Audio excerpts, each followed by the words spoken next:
Our last session focused on the political issues and reforms of the Gilded Age. As we learned before, the corruption and discontent caused by industrialization led to the introduction of reformers like the Populists, who wanted to make sure that farmers and sharecroppers, as well as a variety of other groups who joined their cause, had their voices heard. This lesson will go beyond that period, focusing on the social and political reform of the Progressive Era. The Progressive Era came straight out of the issues of the Gilded Age. One might say that the Populists paved the way for their progressive counterparts in the early 20th century, but don't think that they're the same thing, because they're definitely not. So our Populists were more like farmers, and our Progressives come afterwards. So who were these people who took on corruption and stubborn politicians in the name of a better America? Our first group were church leaders. The involvement of religious groups in reform movements is nothing new in the historical timeline of our country. If you remember from the Second Great Awakening, we had several preachers going around saying that people needed to spend their weekdays acting the same way that they did in church on Sunday. During the Progressive Era, church leaders and those wrapped up in the social gospel movement continued to push for the betterment of society by emphasizing the Christian service to those who were in need. Additionally, African Americans like Ida B. Wells, Booker T. Washington, and W.E.B. Du Bois pushed for equal treatment for their community. Those hoping to improve the conditions of everyday workers joined unions, despite the fact that they were still largely disliked, in an effort to force fair work hours and safer conditions. And middle-class women, who for the most part didn't work, spent their time volunteering for organizations to help the communities around them. Jane Addams's Hull House is a perfect example of this. But these weren't the only ones breaking down the country's social problems. Muckraker journalists and artists used their work to expose the issues that they saw in society. Jacob Riis, Ida Tarbell, Lincoln Steffens, Frank Norris, and Upton Sinclair are 5 that you absolutely must know, but definitely aren't the only ones that were out there working during that time. Since I know you all can read, I'm not going to go over what each of them did, but take a moment to pause this video so you can copy down this chart. It's really important. The progressive movement wasn't just limited to social aspects of American culture, though. Progressives and muckrakers also had a significant impact on political reform. We'll break this down between local and state reform as well as federal reform. One of the biggest things that progressives wanted was to get more people to vote. They achieved this through a series of reforms. First, they adopted a secret ballot system. This meant that rather than publicly displaying who you're voting for, you could go into a booth and vote without being intimidated or watched. That's what we do today. Second, legislators passed the reforms of initiative, referendum, and recall. Initiative meant that voters could directly introduce bills to the state legislature. Think of it as the general voter taking initiative for the change in their community. Using a referendum, voters could refer legislators to certain topics or bills that they wanted on the voting ballot. And when voters used a recall, they voted to remove a corrupt elected official from office. These 3 reforms are typically discussed together since they're focused on voters' rights as they relate to state legislators. Progressive reformers also called for the direct party primary, which meant that each state had to hold a special election for each political party so that those individuals could choose for themselves who they wanted representing them as candidates in elections. And finally, progressives demanded the direct election of senators by the people. This was, under the Constitution, the right of state legislators. But progressives didn't trust the state legislators to pick a true representative of the people, so they pushed for an amendment. When it came through, it became the 17th Amendment to the Constitution. In addition to these reforms, state governments attempted to clean up some of the social issues in their regions. First on the list was the prohibition of alcohol. We saw the emergence of this particular type of reform as a result of the Second Great Awakening, but that push for prohibition was halted by the outbreak of the Civil War.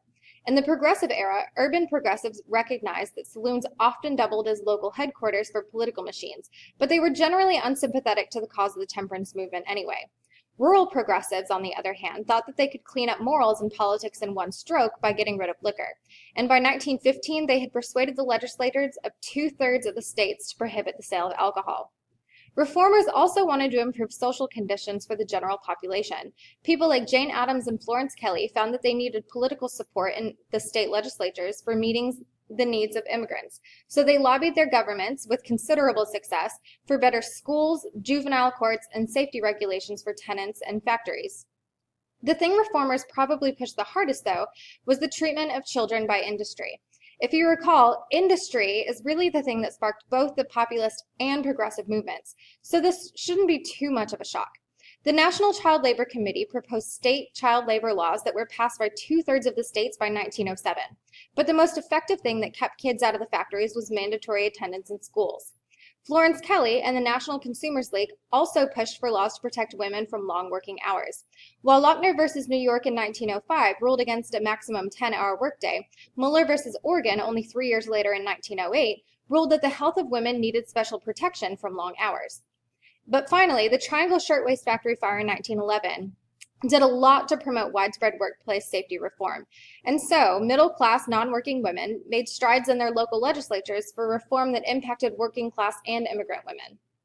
So that's our local and state reform. These individuals made a tremendous impact on the social issues of specific industrial centers like Chicago and New York. But large-scale reform on a national level required support from the office of the president. In terms of the progressive era, there are 3 presidents that you absolutely must know: Theodore Roosevelt, William Howard Taft, and Woodrow Wilson. When President McKinley was assassinated in 1901, Theodore Roosevelt became, at the age of 42, the youngest president in U.S. history.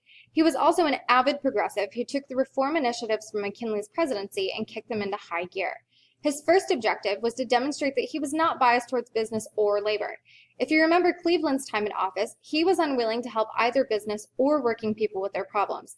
Roosevelt's going to take the opposite approach. He wanted to make sure that both groups had a square deal, so he called it, from the federal government.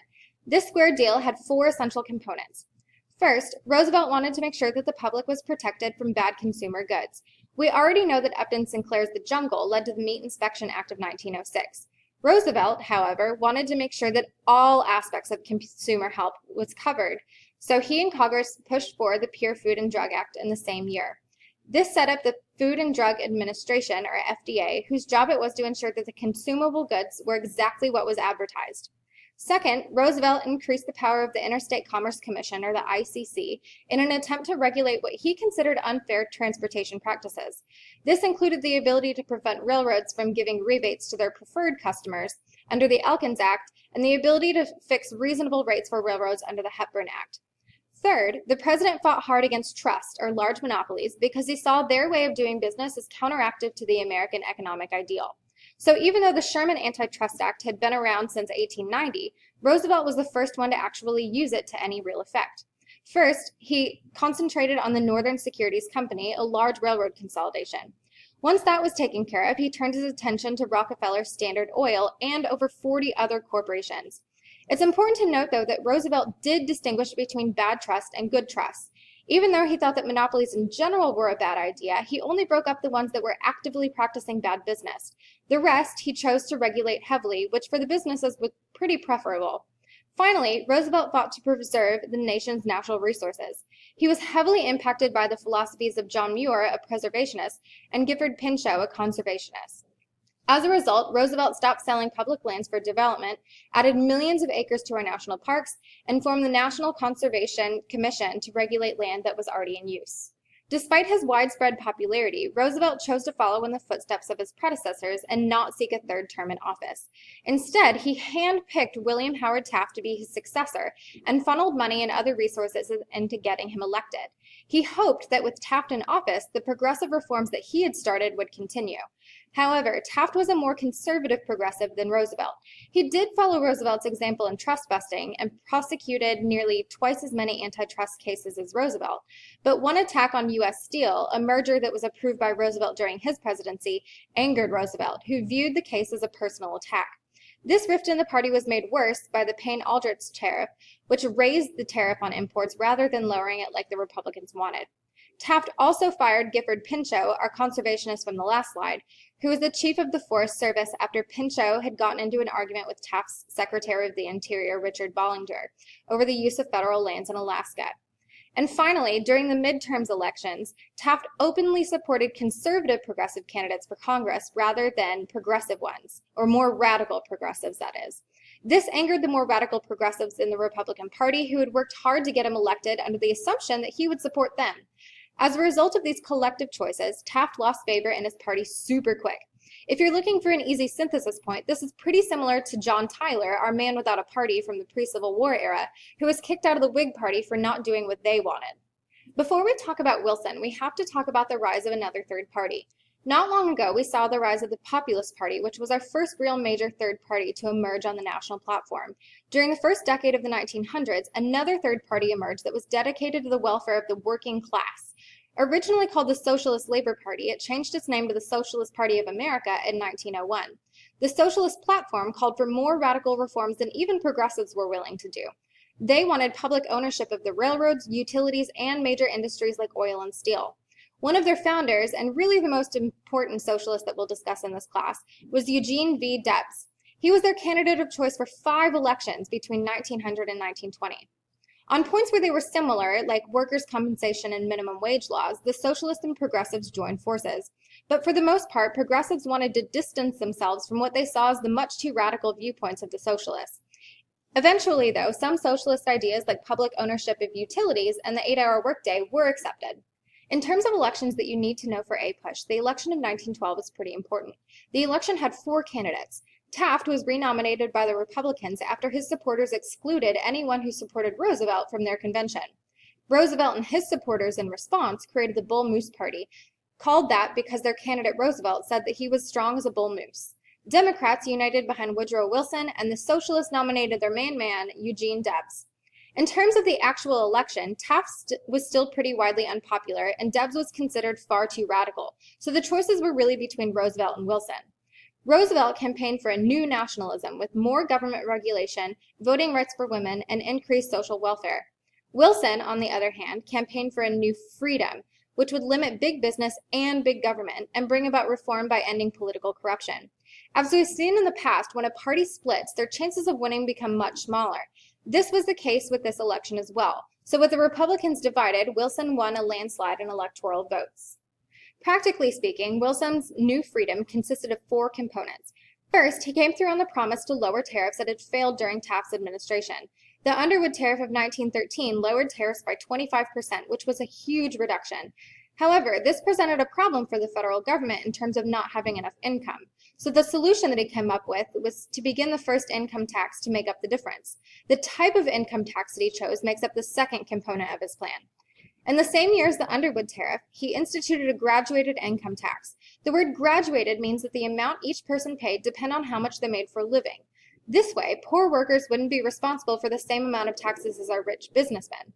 Because this wasn't provided for in the Constitution, though, Congress had to pass it as the 16th Amendment. Third, Wilson was concerned with the banking system. He was convinced that the gold standard was too inflexible and that banks were too invested in the stock exchange to worry about the needs and well-being of their customers. As a result, he passed the Federal Reserve Act in 1913 to provide 12 reserve banks as a protection against failures and regulated the amount of money in circulation to prevent inflation. Finally, Wilson signed into law the Clayton Antitrust Act, which built upon the previous Sherman Antitrust Act by giving the government even more power to prevent unfair business practices. He also established the Federal Trade Commission, or the FTC, which is still around today, to enforce that act. In addition to political reform, African Americans and women experienced serious social gains during the Progressive Era. In terms of social progress during the Progressive Era, the African American community had different opinions on how to go about achieving equality. Booker T. Washington and W.E.B. Du Bois should be familiar names by now, but it's worth reiterating the important points on them. Booker T. Washington focused on education as a means of gradual equality for African Americans. For that reason, he established the Tuskegee Institute to prepare African Americans for jobs outside the blue-collar labor market. W.E.B. Du Bois also wanted equality for African Americans, but as a younger generation of activists, he was more radical. He demanded immediate equality and used the NAACP, which he helped found, as a tool for achieving it. In addition to raising general awareness, the NAACP raised funds to use to pay lawyers who defended African Americans in major court cases, all the way up to Brown versus Board in the 1960s and beyond. Together, these men laid the foundations for the major changes that came about during the Civil Rights era. The fight for women's equality was also a highlight of the Progressive Era, as suffragists like Susan B. Anthony and Elizabeth Cady Stanton fought for the women's rights to vote. If you recall, this movement had its origins in the 1840s with the Seneca Fall Conventions, but, like other social reform of that time, it was interrupted by the Civil War. Susan B. Anthony attempted originally in the post-war era to use the 14th Amendment's Equal Protection Clause to say that women should be considered able to vote because they're citizens. However, the Supreme Court disagreed, and when she attempted to vote anyway, she was arrested. Working alongside Elizabeth Cady Stanton and the National American Women's Suffrage Association, hundreds of suffragists continuously petitioned for the right to vote until the passage of the 19th Amendment in 1920. We'll discuss this again when we get to the Civil Rights Era. That's all for this lesson. If you have any questions or need help figuring out who these people were or what they did, make sure that you check out the apushReview.com videos on the Progressive Era.